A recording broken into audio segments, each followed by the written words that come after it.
नमस्कार। मध्य प्रदेश राजस्थान में चुनावी रंग अपने पूरे शबाब पर है। राजस्थान की रेत से बचने के लिए यहाँ पर रेत का जो एक ही रंग है उससे बचने के लिए कई तरह के साफे, कई तरह की चुनरी, कई तरह की पगड़ियां होती है, लेकिन अभी पूरा राजस्थान सिर्फ एक रंग में रंगा है, वो है चुनाव का रंग। और इस चुनाव के रंग में बात यह हो रही है कि क्या राजस्थान में रिवाज कायम रहेगा या फिर राजस्थान में सत्ता परिवर्तन होगा। और सत्ता परिवर्तन की ओर सबसे ज्यादा दृष्टि लगाकर कोई पार्टी बैठी है तो वो है भारतीय जनता पार्टी, जो सत्ता में आने को बेताब है। भारतीय जनता पार्टी के प्रदेश अध्यक्ष सीपी जोशी जी हमारे साथ हैं। जोशी जी, अमर उजाला के लिए समय देने के लिए बहुत धन्यवाद। बहुत कम समय रह गया है वोटिंग में। एक तरफ अशोक गहलोत जी हैं जो पूरी कोशिश कर रहे हैं कि रिवाज जो है वो कायम न रहे और सत्ता नहीं बदले, और वो सत्ता में आए, और उसके लिए उन्होंने गारंटियां दी हैं, स्कीमें दी हैं, और वो कह रहे हैं कि राजस्थान का जिस तरह का विकास उनके कार्यकाल में हुआ है वैसा पहले कभी नहीं हुआ, और इसलिए इस बार रिवाज बदल के रहेगा। भाजपा इसको कैसे देख रही है? कांग्रेस जाएगी और भाजपा आएगी, ये राजस्थान की जनता ने तय कर लिया। और वो इसलिए कि 2018 में जिस वादों की बुनियाद के आधार पर चुन के आए, जनता उस पर टिकटिकी लगाई बैठी कि आपने किया क्या उसमें से।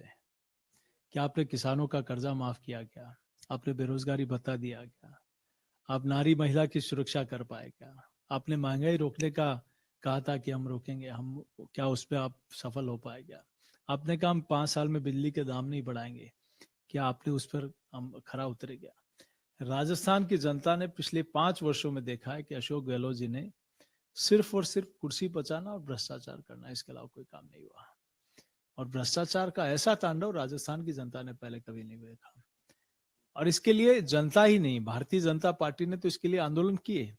इनके कुनबे के लोग, इनकी पार्टी के लोग खुलकर कह रहे हैं कि सरकार में बिना पैसे कोई काम नहीं होता, 50% दिए बिना कोई काम नहीं होता। और आप देखिए कि कितने ही विधायकों और मंत्रियों ने खुलेआम कहा है। और इवन पेपर लीक में भारतीय जनता पार्टी ने अनेक आंदोलन किए, लेकिन इनकी पार्टी के लोगों ने कि कांग्रेस पार्टी में बैठे लोग इस पाप में शामिल हैं, और उनके लिए पैदल मार्च भी किया और आंदोलन भी किए। और इसके पीछे स्पष्ट रूप से दिखता है कि आप पेपर लीक में चाहे आरपीसी का मेंबर हो,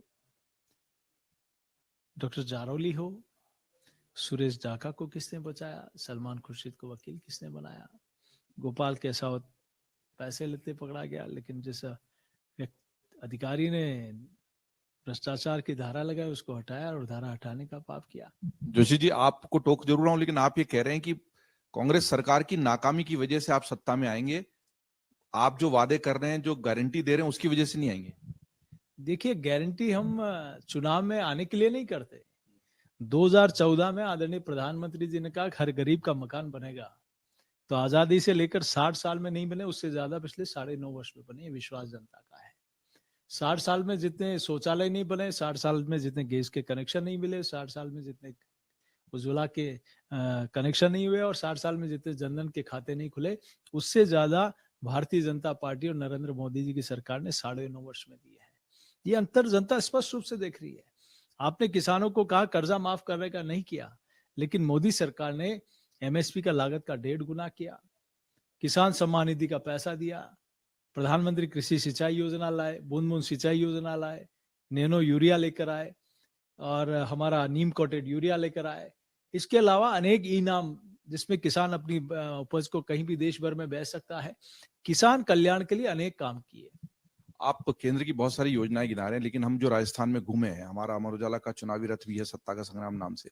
सब कहते हैं कि अशोक गहलोत जी बहुत अच्छी स्कीमें लाए, और उसमें एक बड़ी जो सरकारी कर्मचारियों का दर्द है वो ओपीएस को लेकर है, जिसमें भाजपा का बिल्कुल अलग पक्ष है, और कांग्रेस की सरकारों ने हमेशा इस ओपीएस को, हिमाचल में भी ओपीएस मुद्दा बना, आप देखिए हिमाचल में आ गई कांग्रेस की सरकार, यहाँ पे भी ओपीएस को लेकर कांग्रेस बहुत मुखर है, और बार बार आप सारे विज्ञापन भी देखें अखबारों के या जो भी दे रहे हैं डिजिटल पे या चैनल पे, वो कह रहे हैं कि अगर ये सरकार चली जाएगी तो ओपीएस का नुकसान हो जाएगा सरकारी कर्मचारियों को। देखिए, कांग्रेस चुनाव में आने के लिए सब प्रकार के वादे करती है, लेकिन चुनाव में आने के बाद क्या करती है? कर्नाटक में बिजली के हालात क्या है, कर्नाटक में ओपीएस के हालात क्या है, और जो योजना लेकर आए मैं आपको बताता हूँ। उज्ज्वला योजना कांग्रेस इतने सालों तक सरकार में थी, देश में भी और प्रदेश में भी, क्यों नहीं लेके आए? मोदी जी उज्ज्वला लेके आए, उसके बाद आप कह रहे हो हम 500 रुपया देंगे। 500 में भी 300 मोदी सरकार दे रही है, और वो आप चुनाव के अंतिम 6 महीने में 1-2 सिलेंडर देके कहोगे कि हमने आपका कल्याण कर दिया। अच्छा होता ये काम 2018 से आप शुरू करते तो लगता कि आपके मन में गरीब कल्याण के लिए कोई भावना है। अच्छा होता अन्नपूर्णा योजना आप 2018 से लागू करते, उस कोविड के संकट में उस समय जिसके गरीब में चूल्हा जलने की नौबत नहीं, हालात नहीं थे, ऐसे में नरेंद्र मोदी जी ने प्रधानमंत्री अन्नधन योजना के माध्यम से हर गरीब के घर में अनाज भेजा और आज भी भेज रहे, आने 5 साल तक और बढ़ा दिया। आप चुनावी समय में स्टंट करोगे, वादे करोगे वो जनता, और उसमें भी भ्रष्टाचार। चुनावी समय में वादे नहीं करना चाहिए और उसमें भ्रष्टाचार नहीं होना चाहिए। एक बहुत गंभीर सवाल है जिसको लेकर भाजपा के समूचे नेतृत्व को लेकर राजनीतिक गलियारों में विमर्श है, आम जन में भी है और पत्रकारिता जगत में भी है। अशोक गहलोत से चुनाव प्रधानमंत्री नरेंद्र मोदी क्यों लड़ेंगे? वसुंधरा राजे चेहरा क्यों नहीं है भाजपा की तरफ से?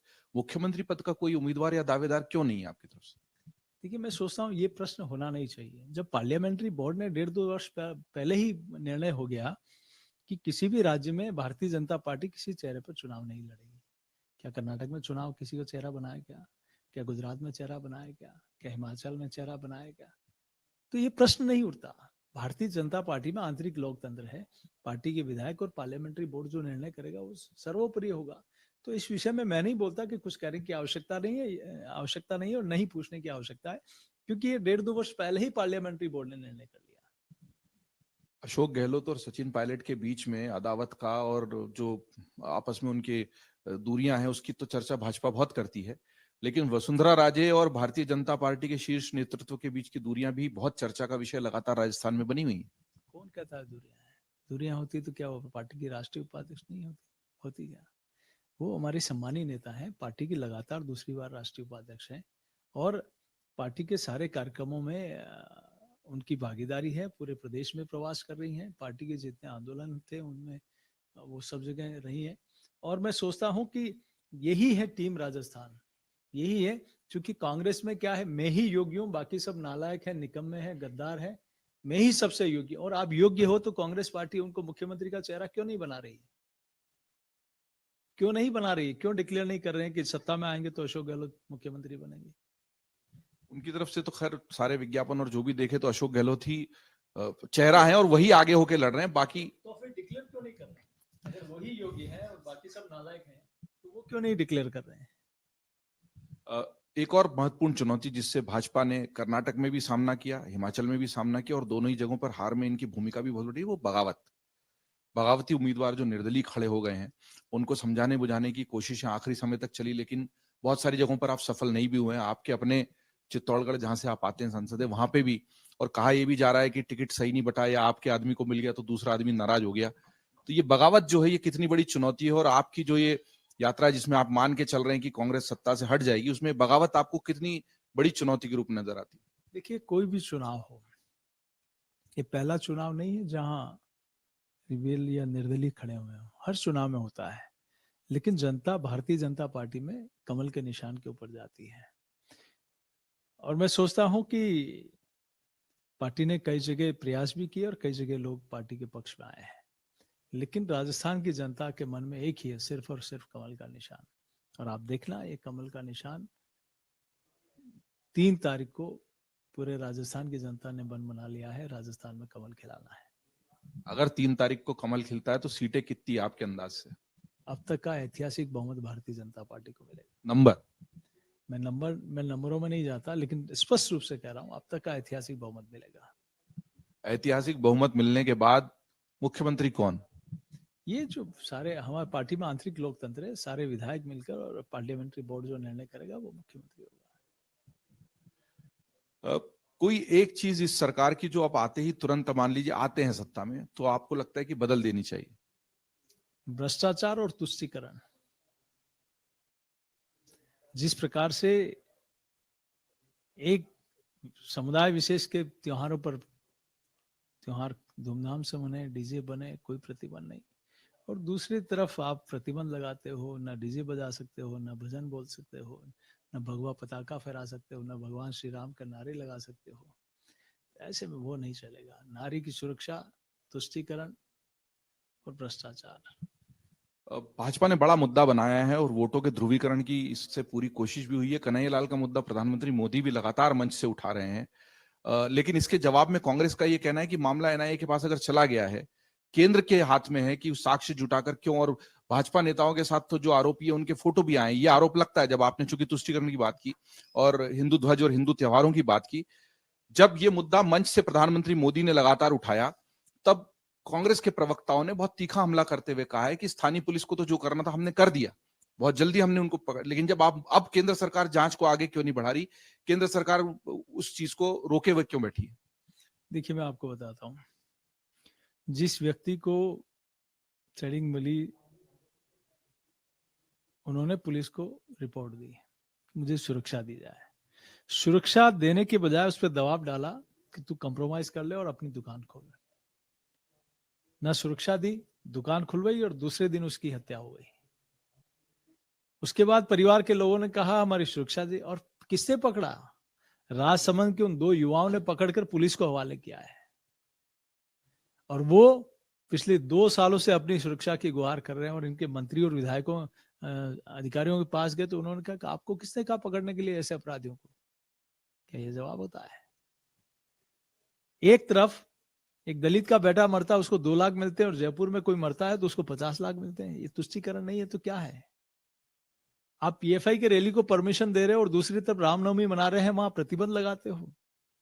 आप उदयपुर में भगवा पताका फहराने पर सरकारी आदेश से प्रतिबंध लगाते हो। करौली में श्री राम के नारे लगाने वाले, प्रभु श्री राम का नारा लगाए, उस पर एफआईआर लॉन्च कराते हो।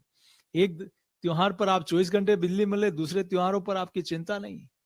तो क्या है? तुष्टीकरण नहीं है तो क्या है?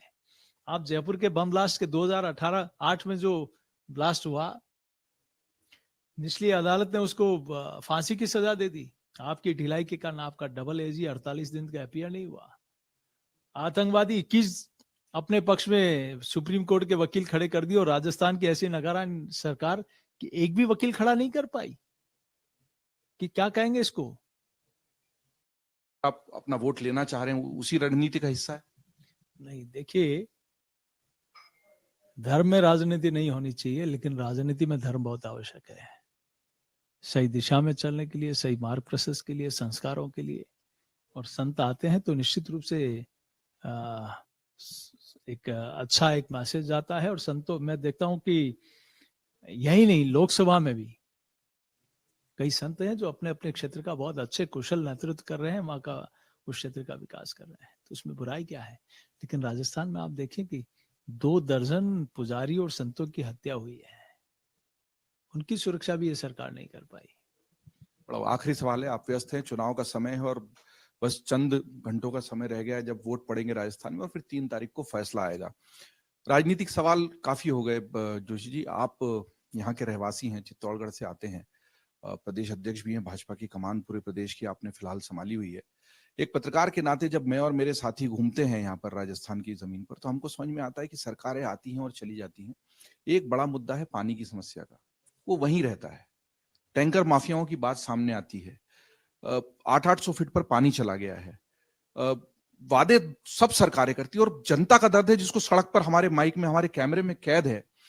एक पत्रकार के नाते, एक नागरिक के नाते लगता है कि सरकारें आए, मुद्दों पर चुनाव लड़ें, विकास की बात करें, सब करें, लेकिन पानी तो, और खासतौर पर राजस्थान जैसा प्रदेश जो बहुत बड़ा हिस्सा जहां पर रेत है, रेगिस्तान है, पानी बहुत बड़ी समस्या। और इतनी सरकारें आने और जाने के बाद भी 100 फीट पे, 150 फीट पे, 200 फीट पे भी जहां पानी था, वहां पर अब 800 फीट पे चला गया।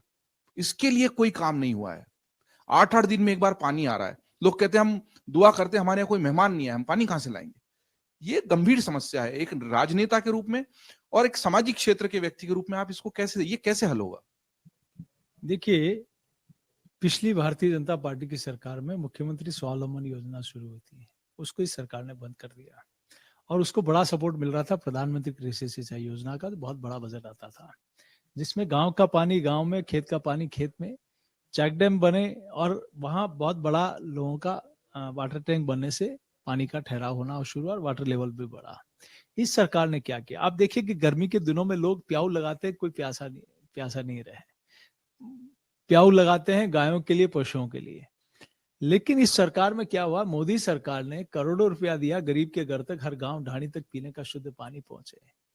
जब भ्रष्टाचार दिल दिमाग में होगा तो कोई भी योजना सफल नहीं हो सकती, और कोई मन से और ईमानदारी से, सुचिता से काम करेगा तो उस काम में ईश्वर भी साथ देता है।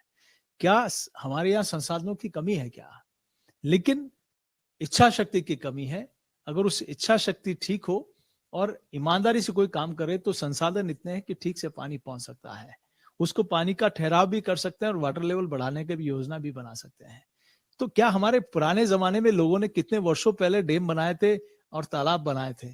कितनी बड़ी सोच, दूरदर्शी सोच थी। क्या सरकारों के पास इतने संसाधन होते हुए काम नहीं हो सकता? क्या राजस्थान आगे नहीं बढ़ सकता? इतना बड़ा लैंड, देश का कोई ऐसा देश नहीं है, प्रदेश नहीं जहाँ इतना बड़ा लैंड बैंक हो, जहाँ पेट्रोलियम हो, जहाँ इतना मिनरल्स हो, जहाँ इतनी बड़ी स्ट्रेंथ हो, जितना मैन पावर हो, इतनी उपजाऊ जमीन हो, उस हमारा इतने मॉन्यूमेंट हो, इतना गौरवशाली इतिहास हो, उसके बाद भी राजस्थान पिछड़ा चला जाए। लेकिन कहीं कहीं इच्छा शक्ति की कमी और इसके कारण राजस्थान पिछड़ा है। बाकी राजस्थान में बहुत संभावना है। अगर ठीक से काम हो तो राजस्थान देश का अग्रणी राज्य बन सकता है। इन संभावना के बीच पानी की बात फिर भी कहीं खो जाती है। चुनाव का वक्त है, बहुत समय नहीं है, फिर भी सीपी जोशी जी ने अमर उजाला को काफी समय दिया।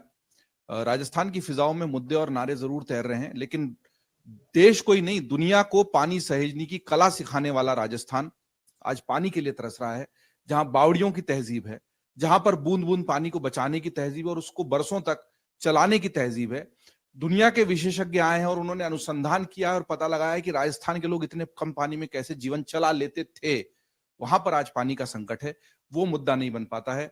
मंच से नारे जरूर लगते, लेकिन फिलहाल बड़ा सवाल यही है कि राजस्थान में इस बार किसकी सरकार बनेगी। अगर रिवाज कायम रहता है और भारतीय जनता पार्टी ने जो आक्रामक रुख अपनाया है, उनके सबसे बड़े ब्रांड को उन्होंने मैदान में उतारा है, नरेंद्र मोदी को, और वो लगातार यहाँ पर चुनावी रैलियां, सभाएं कर रहे हैं। जयपुर में एक जबरदस्त रोड शो उन्होंने परकोटे के अंदर, किसी प्रधानमंत्री का पहला रोड शो था, वो हुआ है। और प्रदेशाध्यक्ष सीपी जोशी से जब हम अमर उजाला के माध्यम से बात करते हैं तो वो बहुत आश्वस्त नजर आते हैं कि उनकी सरकार आएगी। हम पत्रकारिता के नाते यही कह सकते हैं कि जिसकी भी सरकार आए, वो राजस्थान को, जिसकी एक गौरवशाली संस्कृति है, उसकी तहजीब को, उसकी विकास गाथा को आगे बढ़ाए। चुनाव में क्या होगा, इसके बारे में पल पल की जानकारी के लिए आप देखते रहिए अमरउजाला.com। अगर आप ये वीडियो YouTube पर देख रहे हैं तो हमारे चैनल को सब्सक्राइब करें और बेल आइकन को दबाना ना भूलें। अगर आप Facebook पर ये वीडियो देख रहे हैं तो हमारे पेज को लाइक करें।